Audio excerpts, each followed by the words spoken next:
Welcome to the Draft Board Hockey Show, episode 15. I'm Mark and my boy Linc from New Wave Hockey. What's going on, bud? Not much. Just kidding. A whole lot. I mean, I loved our mock draft that we did the other day. What a great draft. Amazing. I was great to talk to some guys that I've been following for a long time, Barack Otten and also Sebastian High. Good to finally connect with them and do a draft with them. I thought it was really interesting. And then, come on, the Puck Bunker guys, they're always super fun too. And also Anthony, what a guy too, eh? Yeah, so Anthony, I made a mistake. He's called the Prospect Dawn on YouTube. So go check that out. And we're going to have him on actually because he requested to be on the show and talk some prospects. And I said, we will gladly, you know what, moving forward, every once in a while, big interview guy. We'll have some guest appearances and he's probably going to be the first one. So we're going to pick a player and we're going to discuss with him. He's interviewed a whole bunch of prospects. So I told him, I said, he gave me a list and I said, we'll pick one out and we will discuss. And, you know, since he's interviewed them, gives a little insight to their personalities and stuff like that, which I really think is important at times. Yeah, no, getting personalities for these players is just super interesting. That's why personally, when I'm looking at when I'm really looking into a prospect, one thing I always love to do, I look for interviews with these players. That's why I love the USN TDP because they do a lot of sessions with their players and they get very personal. And it's Pete Krupski. I hope I'm pronouncing that right. Sounds Polish, my boy. Yeah, he does a lot of good interviews with the last few USN TDP prospects. A lot of really good, just really quick insights into who these guys are and what they're about. And I always really like looking at those. And yeah, Anthony does that as well. I mean, I think bringing more personality in this game, some more individualism is something that this game needs. So I really like it. Yeah, you know what? I think those interviews, and like I said, Anthony does a lot of those, and they, you know what, you get a sense of, you know, if they're modest or if they're, you know, I don't want to, you know, say the bad things, but you can kind of, you personality wise, you always get a feel for the kids. And one kid that I really enjoyed the interview that he did with was Matthew Schaefer. The kid just looks like a beauty. And you know what? I think that helps. Every time, I've seen a lot of clips of Matthew Schaefer. So many videos when he had his broken clavicle and he was announcing the lineups for the OHL game. Unreal. Yeah, unreal. One thing I love the personalities in this draft. Matthew Schaefer, I really think if there's anybody I would love to just hang out with him, it's be like Matthew Schaefer, Justin Carbonneau, Caleb Desnoyers. Caleb Desnoyers looks like a fun guy too. They all seem like such really cool guys. Not to say that people aren't other people aren't really cool. Like I feel like there's some other people that are really cool in those ways, but like Matthew Schaefer just seems like an all around just what a guy. Honestly, really. I would love to meet Matthew Schaefer. So I hopefully would love to go to the draft, and I would love to meet Matthew Schaefer. But I feel like if he goes first overall, I think that's going to be I don't think he'd big league me, but I think he'd be a little bit untouchable. But he seems like a really cool guy. I would love to interview and meet him. Yeah, you know what? The when we went to the draft in Nashville a couple years back, and just walking through the arena and seeing all the kids and stuff like that, and I met a lot of the prospects, and they were really first round prospects. They were really cool and very friendly and whatnot. So like Matthew Wood and Braden Yeager and who else? I met a few anyways, but really I've nice heard a lot kids. of things about Yeager, honestly. Yeah, his family, my dad and I were sitting in this one area here and the whole family came over and they were just chatting away. And then we kind of said, hey, you know what, good luck today. It would be funny if you went to Pittsburgh. And obviously he did. And then, but you know, group family picture, like, hey, do you mind taking a picture of the family? We're like, yeah, no problem, man. So just super people. But yeah, you know what, that's always, those interviews are awesome. And like I said, if you want to check those out, the Prospect Dawn. Yeah, go check him out. Yes, he's the man. Anthony's the man for that kind of stuff. And we're going to get him on soon. We'll get the Puck Bunkers on one day. We'll get Sebastian High on one day. Well, I think moving forward, closer to the lottery and maybe even after the lottery, we're going to get all these guys on individually and just talk some prospects. It'd be a lot of fun. Me and Rocco going at each other is good television as always. He didn't just go at it with you. He went at it with a couple of people. Like Rocco doesn't hold back, and that's what I love about it. I love it. I side texted him after, and I said, "Rocco, the chirps are unreal." And he's like, "Oh yeah, you got to do that." I was like, "Yeah, it's hilarious. Makes for good." No, he's a great guy. Love him. Yeah. The boys are fun. All right, so yeah, you know what? Any hockey news? Like I went to two Spitz games against the Sioux there, and the Spitz just handled them easily. The first 2 games, Thursday and Saturday. And Brady Martin, you know what? I thought that, his kind of hockey IQ was a little bit limited, but I saw some things that he did on the ice that were very impressive, actually. And Yeah. me and my buddy, he's a big hockey guy, he's a AAA coach here in this area, and he was telling me, he's like, yeah, that Brady Martin's actually pretty smart. I was like, you know what? He does have, and like Brock had said, Brady Martin is kind of relied on in the Sioux for doing everything, and he's kind of given the green light to just take chances and stuff like that. And but that kid's going to be a player, let me tell you. Absolutely. Yeah, no, I agreed with everything Brock said. I agree with everything he said about Brady Martin. I really do like the kid. He's really just grown on me the last few, not only weeks, but months as well. He's been bringing him slowly up my draft board. I love when prospects have a large runway. I love it when they're given chances to succeed and become more confident, because that leads to better development. It should, at least in the right situations, because I feel like the more time you get, the more ice time, the more green light, the more runway you give to a prospect can usually turn out to be pretty good. So I generally look at that in Brady Martin's case, but also a guy like Radim Murtka as well, who we've talked about before. And I guess it's pretty pertainable to the guy that we're about to be talking about today. Another WHL defenseman. Man, there's so many in this class. Yeah, you know what? The draft's actually starting to turn out decent. Like at the beginning of the year, I was kind of looking at the names and thinking of, watching them last year as underagers or D-1. And I was thinking, I don't know if this is going to be a strong draft class, but the top end is decent. Like, you know what? There's some great players. And the one that we're going to talk about today, and you kind of got chirped a little bit for not drafting him in our mock draft there, Linc, and that is Blake Fiddler from the Edmonton Oil Kings. Yeah. Oh yeah. Oh yeah. No. Yeah. Of course, I do like Fiddler. I will say, it was a tougher choice between kind of just in context, because I feel like Calgary has a lot of. I picked him for those of you who haven't watched. And if you haven't watched, what are you doing? Go back and watch the mock draft. Turn on while you're cooking. Turn on while you're running or working out. It's 2 hours long. You got lots of time to. When you're driving, if you got a road trip, put that on in the background. Anyway, the point is, the context is, Calgary was drafting. I think it was their first pick. There were not a lot of great players left because, again, there is a bit of a drop off in this class. I will say the top end's really good. It's shaping up to be a pretty strong top end. I think the top 10 really, in my solidified top 10, I think looks really, really solid. But at that area, it kind of was a little bit wide open, and I kind of saw Blake Fiddler, who is a 6'4", pretty big defenseman. Yeah. Check out the stats. 6'4", 209 pounds, and he's a right shot D. And I've said this plenty of times before. The NHL just love right shot D, and he had 33 points in 64 games playing in the dub. So yeah, you know what? Like, absolutely, those kinds of stats and his stature and stuff. Woo! What that stat with those stats and what those just measurements just don't show you is this guy is really just built for offense. He plays an offensive game. He plays a transition game, and he plays it really well. It's one of the reasons why he has, in my opinion, of defensemen, one of the highest floors one of the highest ceilings in this entire draft. However, he's pretty raw. So I really am interested in Blake Fiddler. There's a lot of different ways he can go. This year, I think he had a pretty solid year. He showed a lot to me. It's just, again, like I'm just sometimes he leaves me a little confused, wanting more. But I love Blake Fiddler. I loved him at the beginning of the year. He's an American boy. Can't hate him. Come on, he's my boy. You know what? The thing with Fiddler too is that he's a July baby, so he's one of the youngest prospects in this draft class, and people got to remember that.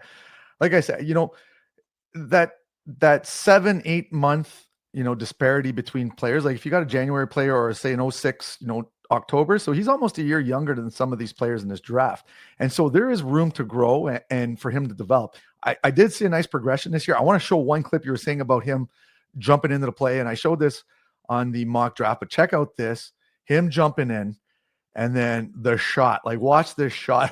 Oh my Lord. Watch this in a close-up slow motion. This thing just goes top cheese. No, it's right over his shoulder, actually. You'll see it from this angle coming up. He literally puts it right by the goalie's ear. Tink. Nice goal. Now, I have another one before we continue. I got one more to show him jumping up in the play again. So he's at the blue line right now. He comes in right here, and then watch this. Hello. So those times that he jumps up, and this is near the end of the season, I think he kind of, like I said, that progression, right? But watch this shot. Look at this. Holy wow. You'll see it from this angle right here. Another one, he puts it right over his ear. Right here, you can see it. Look, right over the ear. Thank you very much. So yeah, when he wants to, and if he jumps up in that play, you know what? That shot, like, come on, that's a goal scoring shot right there. That is a really solid shot. That's one of my favorite things about him, obviously. Usually, defensemen are taught to shoot low on pad for some rebounds when they're shooting from the blue line. Give this guy the green light. Don't tell him to do that. He can. Where'd he go? Sorry, in the net. What do you do? Both shots right over the shoulder, right near the ear. Exactly. Like, I mean, those are the toughest ones to stop for goalies. And again, 33 points, 63 games. Remember, this guy's a defenseman. 10 goals, 6'4". How many 6'4" defensemen are getting 10 goals in their draft year? Yeah. And wait, I wanted to show you his last 11 games in the dub. Check out those numbers.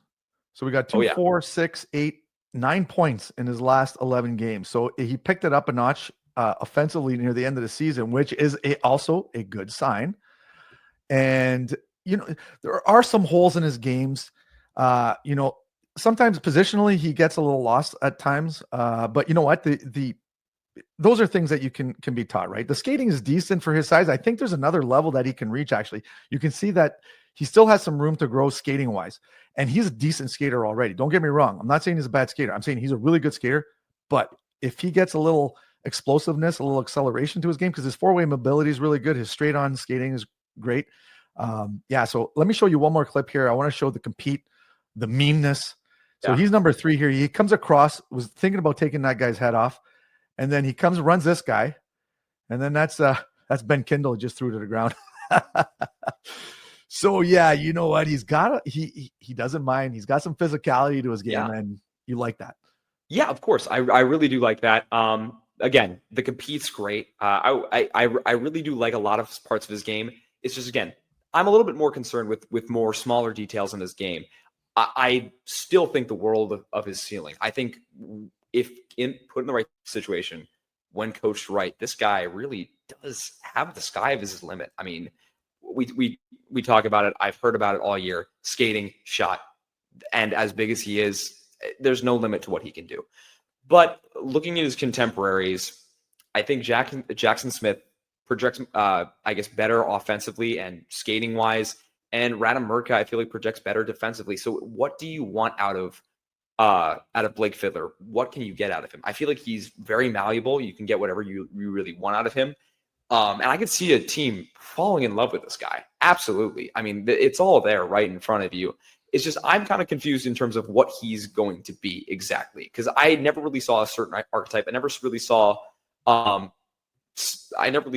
lot like consistency one way or the other. Sometimes you would flash him being an incredible offensive player. Sometimes he would be this wrecking ball on the defensive end. But again, game to game, shift to shift, it changed. So I would love to see him establish and just stay at and be one type of player, or show this intensity more consistently. But again, this could all change. He's very malleable, super, super raw. I think that's one of the great things with him being so young in this draft class as well.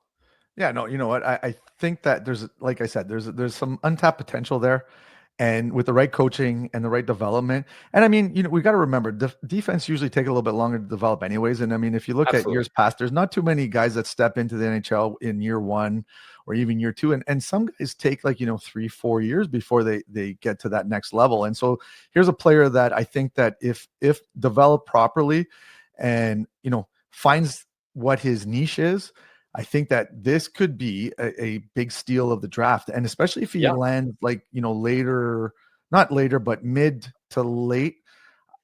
Like I said, 6'4", 200 pounds, great skater, right shot D. If a team picks him and like I said, they do the right thing with him, this could be a great defenseman in a few years to come. Absolutely. in terms of player comparisons, it's so hard to I know. even think about one. The I don't know a lot of NBA. I don't know a lot of basketball. And yes, I am about to give you a basketball player comparison for Blake Fiddler. For any of you who are big NBA fans as well, Boris Diaw is somebody that I often like compare him to sometimes in my own head and between like just private jokes with some of my friends. Boris Diaw was a basketball player who literally could do anything. He was super athletically talented. He could score really, really well, but no one really knew what to do with him because they didn't really know what position he really profiled as. He's kind of a player before, like ahead of his time, and someone I see Blake Fiddler kind of being, because he is somebody that I feel like could be molded into any sort of direction. He's got a lot of talent. He's got the tools. We could talk about the tools for days. Yeah, like it'd be great. So I think a little bit out there comparison. Let me know in the comments if you think I'm out of my mind. But that's somebody that I kind of think is a perfect rendition. He's a player that I think we're going to be seeing a lot more of, like archetype wise, down the road. Like next year, we've got Keaton Verhoff, who is 6'4", 212 pounds, and just skates like the wind and has a great shot. Again, Fiddler is the new age type of defenseman. So we're seeing a lot more Blake Fiddlers now and more often. Yeah. So where do you project him in the draft? What's your range for him in the draft? I feel disingenuous taking him out of my top 20, but sometimes like when I run mock drafts, when I just turn on when I turn on Tankathon, just run a thing, I'm just like, oh, I'll do that exercise every once in a while whenever I'm just bored in class. I'll run like, yeah, great student over here. Talking about class, me and my buddy he lives in Philadelphia now. He's when we were in class, what we used to do is we used to do hangman hockey players. So we put a name and literally in class doing NHL hockey player hangman. Oh my God, it was so funny. Sit there for like half an hour doing that and just laughing. Exactly. Oh my gosh. I do that sometimes. I'll try to memorize the entire first round of draft classes. So you can quiz me on any sometime. Anyway, back to the point. Sometimes I'll run like just mock drafts just in my own head on Tankathon. And sometimes I don't know where he fits, like in terms of the draft. I can see someone taking him high. I can see him taking him low. I really don't know where he's going to go. I feel disingenuous with the talent that he has, ranking him anything below 20th. But no chance. Yeah, I think he's a mid. I think he's a mid pick. I don't, because like I said, how many 6'4", 200-pound right shot D who can skate are going to get out of go into the they're. And like I said, that progression was there. He showed some offensive flair at the end of the season. So those two clips I showed you, like that just says it all right there. The kid can. The one things that like I will say though, Paper obviously ahead of him. I have Smith ahead of him. I have Hensler ahead of him, and I have Mertka ahead of him, and I have Keishon Aitchison ahead of him. Those five guys, I just like a lot more of their details. I like a lot more of. I feel like Blake Fiddler is like really all around. I feel like those guys really specialize in something. I don't know.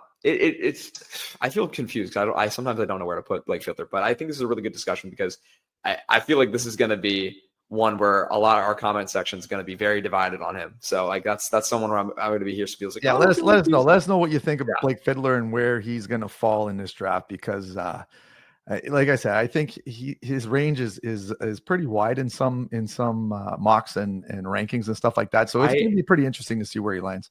I have seen people put him as high as top 10 and as low as like late second round, which is crazy. Yeah, crazy. I'm like, how do you put someone who skates that well? Yeah, baseline, someone who skates that well outside of the top 40. So is he gonna be playing in the U18s? No. Oh, wait, is he? He's eligible. Yeah, he is eligible. He's a July 07. He's young. I don't see why not. Do you think? Because I mean, he has played in. Yeah, he's not someone who internationally. He's not someone like with a history of like not going and playing for USA Hockey. He's not. Yeah. He's not like a Quentin Musty situation. Yeah, but they sometimes do snub players that play outside of. Yeah, but then sometimes they'll bring on like what's his name? Kerry Torrance. Yeah. Yeah, he was a focal point on this year's USA World Juniors roster. They do bring players from the CHL. And I think it depends on it. Depends if they're pretty standout. I think they'll bring them on, right? I think I would totally bring. I think you're kidding yourself. Looking at what the defense is for the USA for USA, especially no Amico, that hurts. Yeah. No Hensler, which because he's in college, he's also probably aged out. He's an 06. Yeah, he's an 06. He won't be eligible. So I mean, you got Rail Mullen too Rail Mullen is not eligible either. So I think you've got Fiddler, you've got Lincoln Keene from next year. You got Donato Bracco. It's gonna be a little weird. It's gonna be a little thin on the back end. So we'll see. Yeah.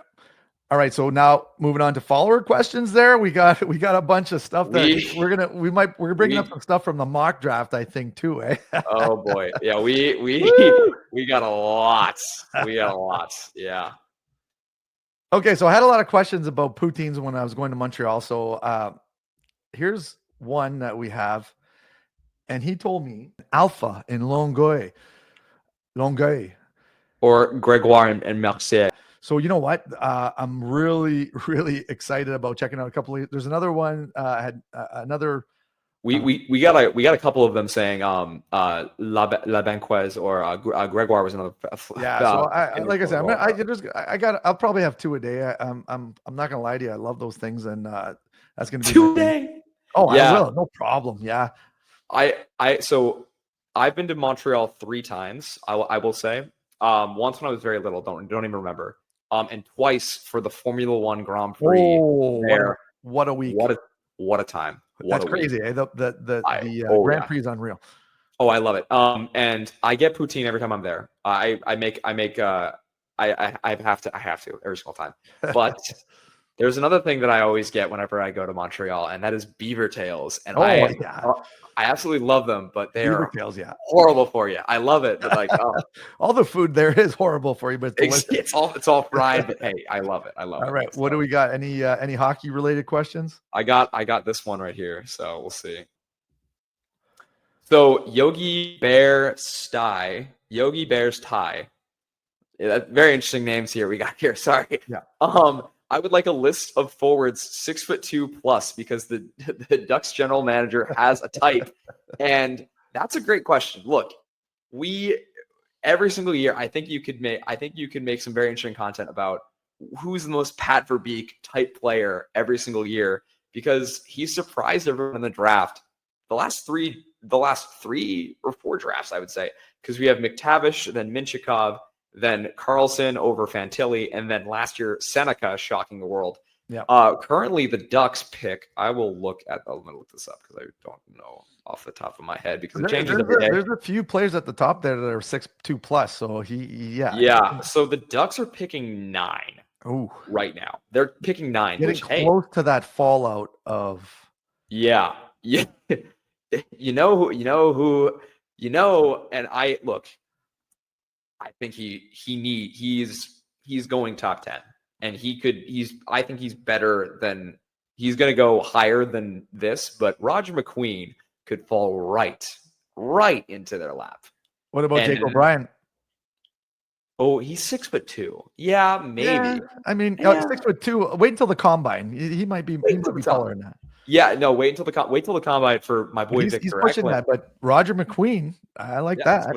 Wait until the combine for my boy Victor Eklund. It says, I think right now it says he's 5'11", 168 pounds. Yeah, 198 pounds.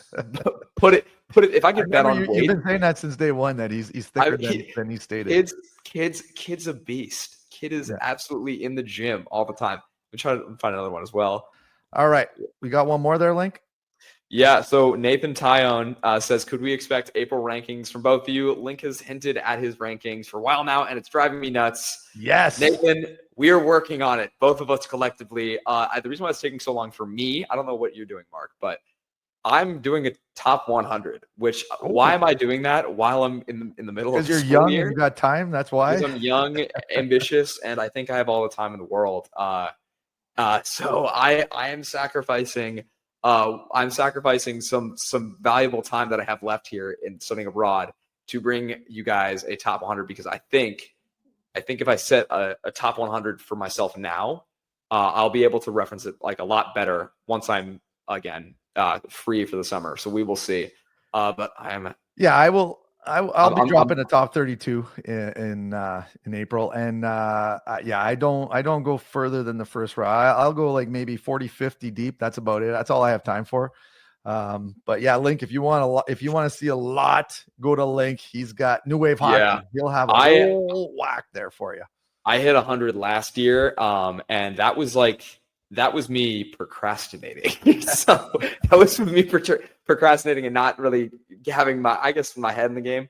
All right, so Linc, last question. What do you got for us? This is the one you want to talk about. Yeah, we got a ton of noise over my pick of Caleb Denoyer at number 4. And we had some people saying Denoyer would also be your pick at 4, but there was a lot of other people. Like I like this one from Yassarian 1385 right here. Denoyer over Frondell at 4 is completely insane. It would haunt the organization forever. I've never heard an explanation as to why Frondell is supposedly not a center, because he shoots a lot. So do Crosby and Draisaitl.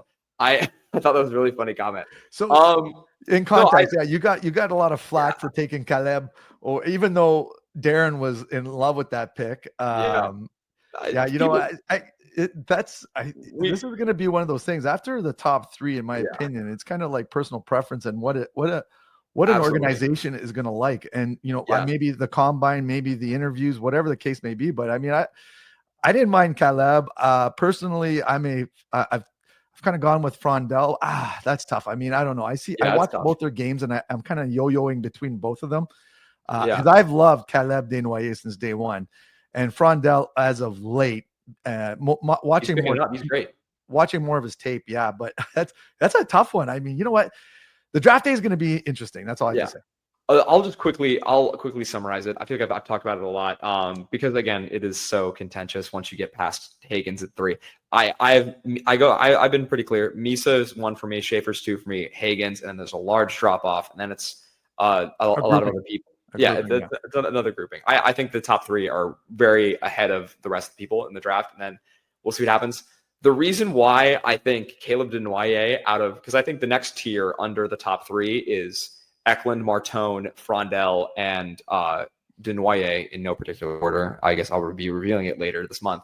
But the reason why I have Denoyer as more seaworthy at center than Frondell, I think he drives play better. I feel like Frondell is a great piece to a line. Right now, he's playing along with Victor Eklund. Victor Eklund is a much better transition player. Anton Frondell, again, he has been getting better in the transition game, but that has never really been what he's been relied on to do. He's first and foremost, he's a scorer, and he plays more of a winger style game, I've really found. And I feel like there's been a lot of people kind of supporting that as well.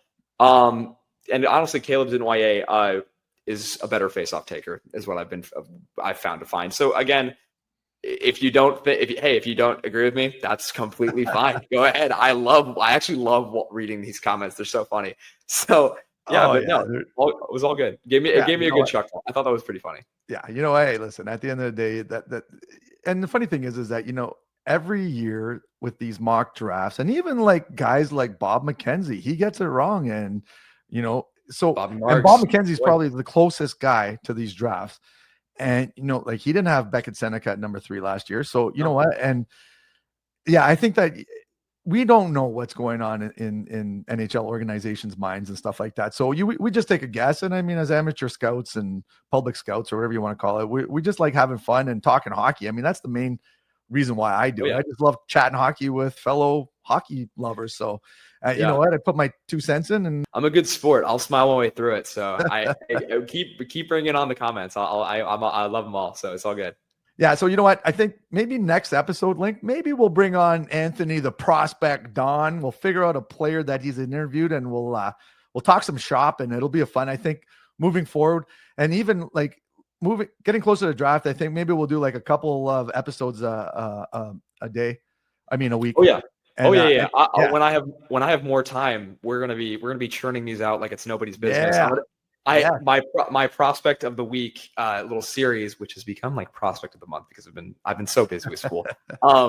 Please ignore that. It's been crazy. I'm going to be churning out a lot more scouting reports, and a lot more in depth, because I'll have a lot more time to like kind of record longer videos and edit longer videos. So yeah, and that's obviously the thing. But again, I have a blog for anybody who wants to check it out. I have my own website that I like. You can all check out my thoughts as well. Go see so not only follow me on Instagram, follow me on YouTube, follow me on my website as well. So do it all. Go check out my boy Linc.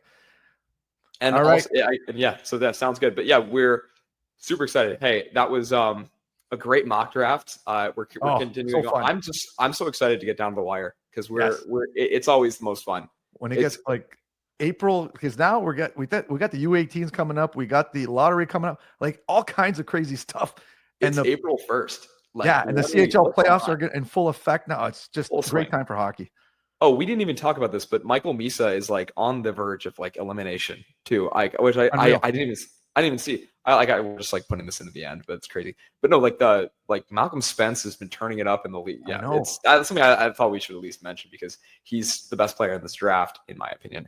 And he might leave first round, and Schaefer's not even on that team. So interesting. So we're getting so close to it. Super excited for the next month and like 2 months. It's gonna be great.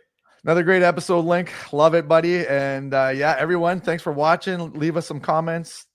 Give us more comments. We love them. We need some stuff to discuss, and we'll see you next week. Cheers.